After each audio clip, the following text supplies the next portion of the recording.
Opo. Good day, everyone. Today we will discuss about inflections, case, tense, and aspect. So what is inflection?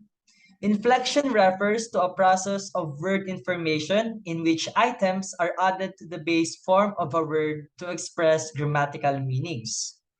Also, it is a morphological change by means of which a word adapts to a grammatical function without changing its lexical meaning. The word inflection comes from the Latin inflectere, meaning to bend.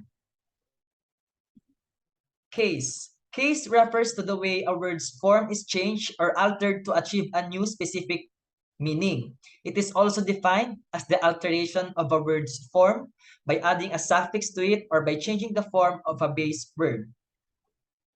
Tense means to indicate the time when an action or event occurs or when a state or process holds. In English, for example, adding the morpheme ed to the verb walk to form walked indicates that the event denoted by the verb occurred before the present time.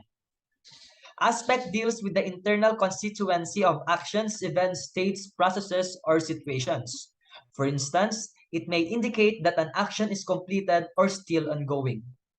English typically uses the ing form of verbs to indicate ongoing processes, as in he is building a house.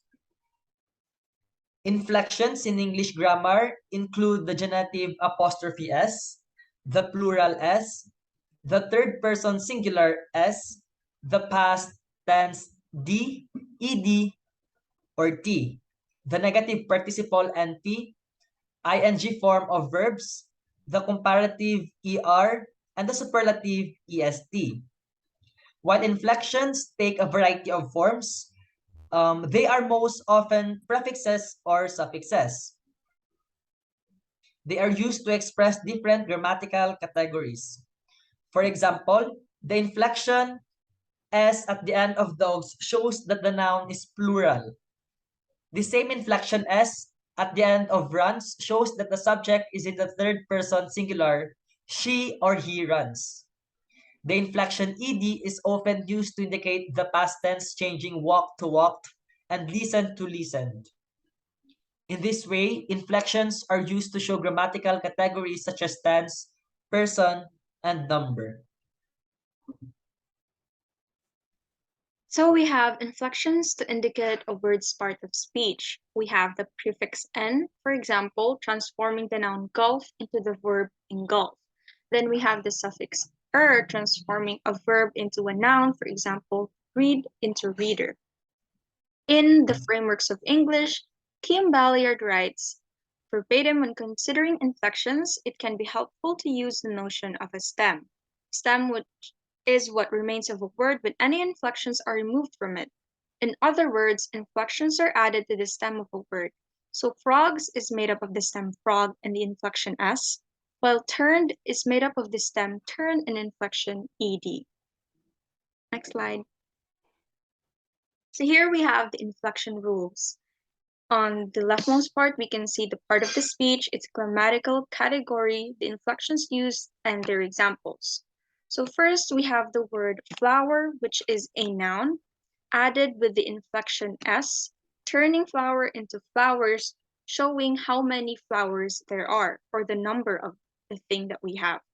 And then for the next part, we have the noun and pronoun in a genitive case.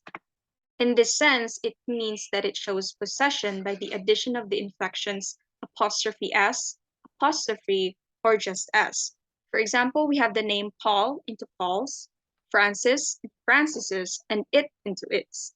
Next, we have the pronoun in its reflexive case, which means that it is typically used for the object of a verb when the subject and the object are identical.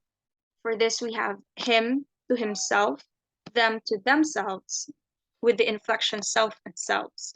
And then we have for the verb the progressive aspect of it with the addition of the ing inflection, turning run into running. Then we have the perfect aspect with the addition of the inflection n and ed. For example, we have fall and fallen with then finish and finished. And for the next part, we have the verb in the past and present tense. For the past tense, we usually add the suffix ed, turning open into opened. And for the present tense, which is happening as of the moment, we add the inflection s, turning open into opens. And for the adjective, we have the degree of comparison, which is comparative. And in this sense, the example used is the positive comparison smart turned into the comparative comparison with the addition of the inflection er, turning smart into smarter. And then smart is turned into the word smartest by the degree of comparison, which is superlative. Next slide, please.